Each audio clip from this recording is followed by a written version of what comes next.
Hello. In this video, I'm going to show examples of a different kind of substitution, something we could call a strategic substitution, and that'll be clear once we work through our two examples. When we're doing substitutions normally, we would look for some part of the integrand which seems complicated, and we would replace that with a single variable u, so we end up with u equal to some formula in x.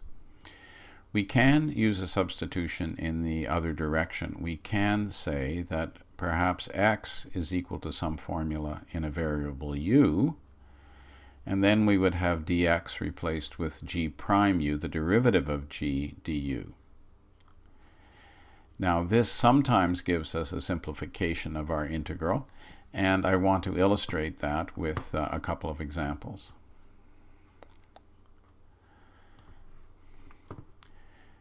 Suppose we want to evaluate the integral of 1 over 16 plus x squared dx. What we could do is let x equal 4u. So this is our formula in u. This is the g of u. We let x equal 4u, and then dx will be 4 du, and x squared will be 16 u squared. If we use those substitutions, our integral becomes 1 over 16 plus 16 u squared. The 16's factor out of the denominator, and we get 1 over 16, 1 over 1 plus u squared. And then dx is just 4 du. 1/16 times 4 is 1/4. And 1 over 1 plus u squared du we recognize as tan inverse u. So the integral here is 1/4 tan inverse u plus a constant. But that's not in our original variable, so we substitute for u 1/4 x, and so the integral of 1 over 16 plus x squared dx is 1/4 tan inverse x over 4 plus a constant. So this is a different kind of substitution, and we can often use it for clearing out constants where our formula that we remember is all expressed using only ones.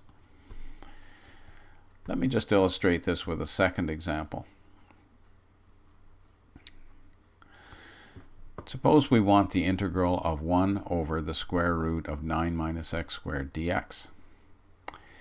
We can let x equal 3 sine u, and then dx will be 3 cos u du, because the derivative of sine is cos.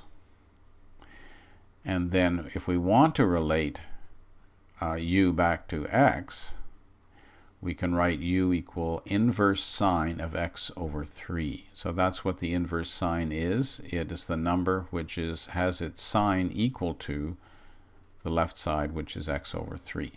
So that's our setup for the substitution. There's another formula that I want to remind you about, which I'm going to use in doing this integral. We have sine squared u plus cos squared u equals 1. And we can write that in a different form by putting the sine squared u over on the side with the 1. 1 minus sine squared u is cos squared. Take the square root, and cos u is the square root of 1 minus sine squared. Okay, now we have all of the tools set up for us to do this integral, and this is what we get.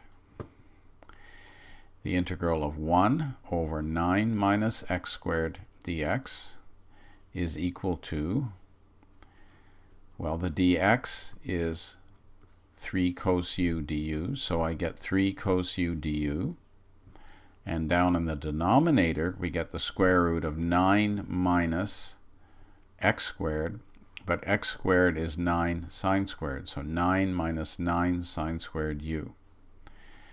The 9's will factor out but we're taking a square root, so 9 will come out only as 3, the square root of 9, and the 3's are going to cancel eventually. So we get 3 cos u over 3 square root of 1 minus sine squared u. Now we have a formula for the square root of 1 minus sine squared u. It's just cos u. So we can replace the denominator here with 3 cos u, and we end up with 3 cos u over 3 cos u du.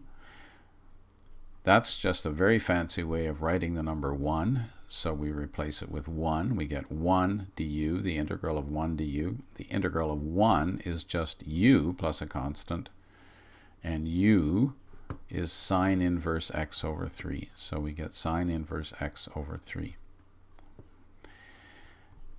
There are quicker ways to do this particular integral, and you can actually leap from partway through this close to the end if you are adept at doing substitutions.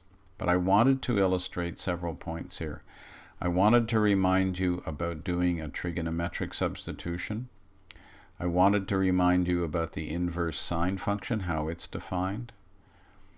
I also wanted you to reflect for a minute or two on this fundamental formula that sine squared u plus cos squared u equals 1 for every u. And so that identity gives us the second identity, cos u is the square root of 1 minus sine squared. And finally, I wanted you to remember that the integral of 1 is u. So this particular example has allowed me to illustrate 5 or 6 important points that have come up in our development of integration by substitution.